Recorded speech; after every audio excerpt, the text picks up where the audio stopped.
All right, guys, so I haven't made a watch this video in a few days. I had family in town and was just really enjoying hanging out with family. And I still tried to sneak in here in my home office and make a watch list for the chat room members. So some people, I swear, I swear, I think I've had members for years that don't know I put a watch list on the member page every night because they just get the email every night, click on the video and watch that, right? But there is a watch list. If there's no video, you can probably still go to the member page and check that out. But I'm getting back to normal now. So this is the first video in a while. I've still been sneaking in, taking a trade or two here or there. I was there, good portion of the day today, but haven't been trading very much. I'm going to get back to full time, so to speak, tomorrow. All right. So anyway, one highlight from today. First, let's look at the SPY daily chart. Like what, 5, 6, 7 green days in a row. Closed basically within a fraction of all-time highs. I mean, very, very close to all-time highs. And the big highlight that everyone was talking about today, I'm even getting texts about it when I'm out to dinner, is DWAC. And it closed at 45.50 after going to 52 intraday. As I'm talking right now, after hours session closes in 15 minutes. It's trading at $70.30. So here is the one call. I missed the early run. I took a screenshot. Missed this whole early run. Straight out of our course, straight out of our free video on buying pullbacks too. I had a bid and called in chat the first visit to the fives buy zone.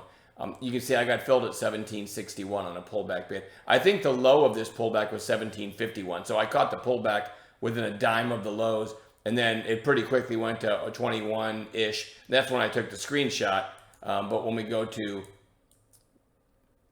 the actual chart with the day over, right there, you can see that is the area where I got filled and it went, up over 50. Now, I'd love to tell you, I finally sold the rest of my shares at $70 in after hours, but it would be a huge lie. As always, and this is the thing about trading. You're never gonna catch the top on your sell and the bottom on your buy. I almost caught the bottom of that pullback, but I don't think when I bought that I had any idea it might go to 70 later in the day if you count the after hours session. So I always say this: I've never finished a trading day, no matter how much money I make, without feeling like an idiot, and that's because we all have a crystal clear vision of the right thing to do when the chart is complete for the day, right? It's all crystal clear, but when it's unfolding, we try to take profits along the way, tighten stops, and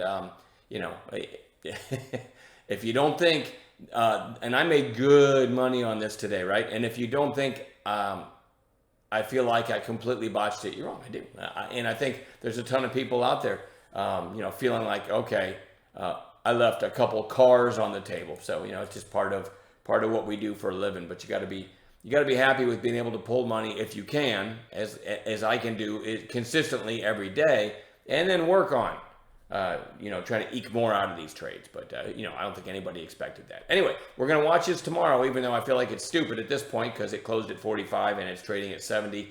But it's got to go on the watch list. And I also made money on DWACW, which I guess is the warrants. This thing closed at 11.29. It's trading at $22 right now in after hours. I don't have my screenshot in front of me. I got filled, 1081 right here on this. So as it was coming down, I put out the idea for a fives buy zone idea. I got filled at 1081 and it went to 1068. But I was underwater for a half a second maybe. The next thing you know, it's back up over 12 and I started scaling out. So again, I left a bunch on the table, but that was also a neat little trade. So and we're going to watch that one again tomorrow too. But, if they're going to gap up huge, they're probably not going to be worth trading tomorrow. PHUN had a nice pop today, closing in the middle of its range.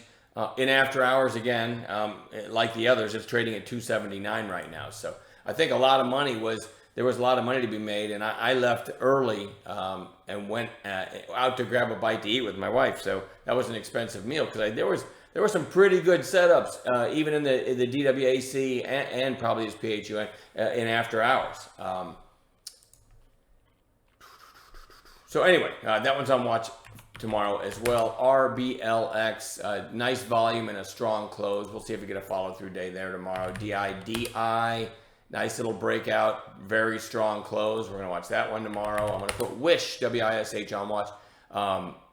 You know, it was the famous stock back here. It's been bleeding lower. Maybe it was even here. It's been bleeding lower ever since.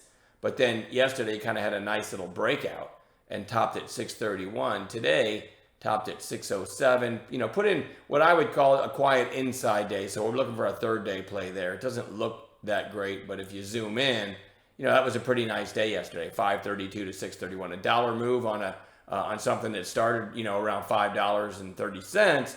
Percentage-wise is really good. And today, quiet inside day. So maybe a third day play. Certainly worth having on a chart. Doesn't cost you anything to have it on a chart. BMBL, let me pan out a little bit more here. I don't like this zoomed in view. BMBL, nice pop today, but closing well off its highs. I am going to keep that one on watch. I have a very big list today, by the way. ALPP just goes right back on bounce watch. Back to the 20-day. This one was recently uplisted. I don't know which one of these days it started trading on the NASDAQ, but before, I tried to find out and I couldn't. There's no news on FinViz on it. But it wasn't, you know, at least a few days ago, I think, and correct me if I'm wrong, this was OTC, over-the-counter stock. And then it uplisted the NASDAQ, and you got 3 days in a row to the 20-day now. So I do think it's worth watching for a bounce, all right? PROG, kind of a recent high flyer, 3 days in a row down to that buy zone, kind of a retest of the breakout area. So we're going to watch that one. And then lastly, I want to watch PayPal, PYPL. 2 nasty down days in a row, and I think this was on talk of them buying Pinterest. And this one just got slapped. But it fell from 273.51 to 243.21. So, you know, a $30 fall in 2 days. Certainly had a nice bounce back here from the 235 area. I don't know if it's going to get there. But anyway, this one is a good setup for a possible snapback bounce tomorrow. So that one's on watch. Not a very big watch list, and I'm not in love with it because the ones that went crazy today are just so extended, and the others I'm not in love with either. But hopefully we'll find some gappers in the morning and be able to put together a good day tomorrow in the chat room. All right, I'm done babbling. I'll see you guys in the chat room in the morning.